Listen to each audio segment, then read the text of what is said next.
Mafe yeebazibwe neebaza Katonda lwa Pastor Robert Kayanja taata wange olw'omulimu gwakoze mu ggwanga muno ne mu nsi yonna. Ffe tetwalimanyise, tetwalitegeerekese, naye Mukama atuwadde ekisa okuva okuyita mu mafuta ge agali ku bulamu bwe, atuwadde essuubi, akola ebintu binene. Naawe bw'obiraba naawe yakola binene. Buli ssaawa abeera ng'empungu, abeera agamba neweekaako tweyongereyo, neweekaako tweyongereyo. Kale nsanyuse nnyo Pastor Robert Kayanja okweza emyaka 6.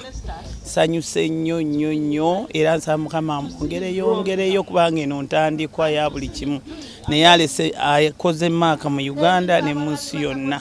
Njagala okwebaza Katonda ku lw'ekyo era Pastor Robert Kayanja tukwaga nnyo ffe nga Liberty Worship Center.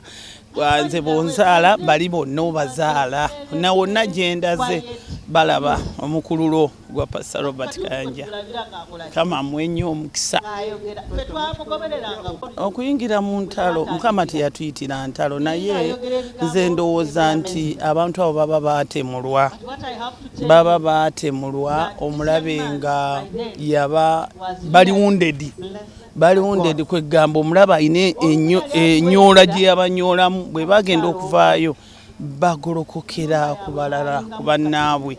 Naye nze mpulira sisobola kugolokokera kuwogera ono n'oni kubanga abantu bonna ba Mukama. Ffenna tuzaalibwa Katonda. Mukama eyatulokola, eyatuwa ekisa. Kwega tuliwo lwa kisa kya Katonda. Kati sirabula kingolokokera ku muganda wange oba ku musumba wange oba ku taata wange. Sisobola kubanga ffe bo bali kyakulabirako gye tuli. Siraba lwaki ngolokoka nengolokokera ku ono n'oli. Anti kyenvudde gamba nti bali wounded, ndowooza omulabe yabalumba n'abataagula kuba nti Mukama ekyo si kye yatuyitira okubeera mu ntalo. Mukama yatuyita tuwulire enjiri eri amawanga, abantu nga tubayingiza mu bwakabaka bwa Katonda. Yes.